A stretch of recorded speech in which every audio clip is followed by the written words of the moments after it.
Hello everyone, नमस्कार and welcome to my another video. हालै केही दिन अघि मात्र युरोपियन युनियनबाट एउटा कुरा पब्लिस हुन्छ, जुन कुराले चाहिँ गर्दाखेरि मानिसहरूमा एकदमै जिज्ञासाको उत्सुकता बढिरहेको छ।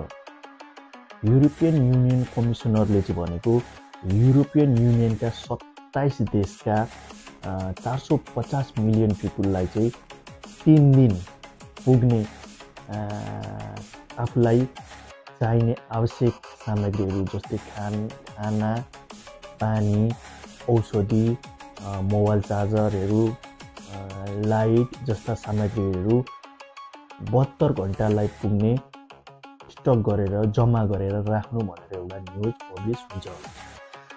यो कुरालाई चाहिँ गर्दाखेरि भनेको पब्लिकहरूमा जिज्ञासा बढिरहेको छ। युरोपियन युनियनले किन 3 दिनको लागि 72 घन्टा पुग्नको लागि आफूलाई चाहिने सामग्रीहरू, खाद्यवस्तुहरू जम्मा गरेर राख्नु भनेर यसरी न्युज बाहिर ल्यायो। त्यसका कारणहरू के हुन् त्यो भने पूर्ण रूपमा खुलाएको छैन।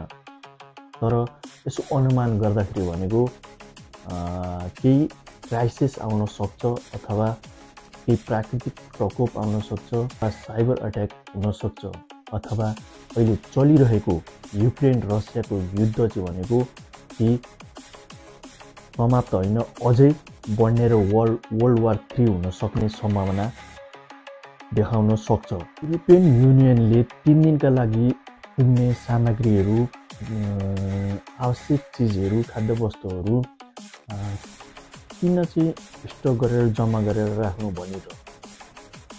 कि युरोपियन युनियनलाई त्यस्तो केही जानकारी प्राप्त भएर यस्तो भनेको हो कि सायद यो चाहिँ अलिक डोनाल्ड ट्रम्पले भने युक्रेन र रसियाको युद्धलाई चाहिँ समाप्त पार्न युक्रेनका राष्ट्रपतिसँग पनि भेटवार्ता गरिसकेका छन् भने त्यसै अनुसार रुसका राष्ट्रपतिसँग पनि टेलिफोन संवाद गरेर चाहिँ यो युद्धको अन्त्य गर्नको लागि कुराकानी गरेका थिए। तर भने रसिया युद्ध समाप्त गर्ने मोडमा छैन। युरोपियन युनियनमा चाहिँ भनेको एक किसिमको युद्ध समाप्त पार्नको लागि एकजुट भएर लडिरहेको अवस्था छ। तर भने रसिया भने युद्ध समाप्त पार्ने मोडमा छैन। यता अमेरिका भने युक्रेनसँग पनि हल्का रिसाएको अवस्था छ भने त्यसै अनुसार युरोपियन युनियनसँग पनि यस युद्धमा सहभागी नहुने जस्तो अथवा सहयोग गर्न नआउने स्थिति डोनाल्ड ट्रम्पको भनाइ छ। वर्ल्ड वार 3 नै भएको खण्डमा भने 3 दिन पुग्ने खाद्यवस्तुहरू, सामग्रीहरूले मात्र केही खालो जीवनी सार्ने जस्तो लाग्दैन मलाई चाहिँ। अनि यसको कारण के हो केही बुझ्न भने सकिएको छैन। तर युरोपियन युनियनले चाहिँ भनेको केही दिन अगाडि यस्तो समाचार पब्लिस गरेको छ।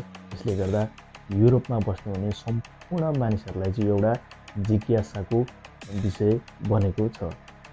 मेरो चाहिँ विचारमा वर्ल्ड वार 3 भइहाल्छ भन्ने स्थिति लाग्दैन, किनकि यो पृथ्वीमा रहेका अन्य देशहरूमा पनि, छिमेकी देशहरूमा भनेको एक अर्का बीच लडाइँ झगडा भने परिरहेको हुन्छ। जस्तै इजरायल र उतातिर गाजा हमासतिर परिरहेको हुन्छ भने इन्डिया र पाकिस्तानको पनि परिरहेको हुन्छ। यो बोर्डरमा परेका देशहरूको प्राय सानोतिनो लडाइँ झगडाहरू भने रेगुलर परिरहेको हुन्छ। तर ती दुई देशको कारणले गर्दा वर्ल्ड वार 3 मै चाहिँ रूपान्तरण हुन्छ वार भन्ने मलाई लाग्दैन। र संसारका अन्य मुलुकहरूले पनि वर्ल्ड वार 3 गर्नका लागि आजभोलि त्यति आँट हिम्मत गर्दैनन्, किनभने आजभोलि यस संसारमा मानव विनाश मात्र होइन, पुरा पृथ्वी नै विनाश गर्ने हात हतियार बनेर तयार भएका छन्। यसले गर्दाखेरि वर्ल्ड वार 3 भएको खण्डमा चाहिँ त्यस्ता हतियारहरू युज भए, प्रयोग भयो भने मानव त ध्वस्तै हुन्छ, पृथ्वी पनि बस्न लायकको रहँदैन। त्यस कारणले गर्दाखेरि वर्ल्ड वार 3 हुने सम्भावना चाहिँ भनेको निकै नै कम रहेको छ। जति पनि युरोपियन युनियनमा रहनुभएका नेपाली दाजुभाइ तथा दिदीबहिनीहरू हुनुहुन्छ, तपाईँहरू पनि ढुक्कसँग आनन्दसँग आफ्नो कामहरू गर्नुहोला, स्वस्थ रहनुहोला, व्यस्त रहनुहोला। अब यो युरोपियन युनियनले निकालेको यो 3 दिनसम्म पुग्ने खाना जम्मा गर्नुहोला भन्ने विषयलाई चाहिँ गम्भीर भएर अथवा यही विषयलाई सोचेर तनाव लिएर चाहिँ नबस्नुहोला। यदि त्यस्तै क्राइसिस आयो भने पनि सोही गाइडलाइन अनुसार हामी चल्नुपर्ने हुन्छ अनि आत्तिनु भएन। त्यसले गर्दाखेरि यस्तो केही हुन्छ जस्तो आपतकालीन हुन्छ जस्तो भने मलाई लाग्दैन।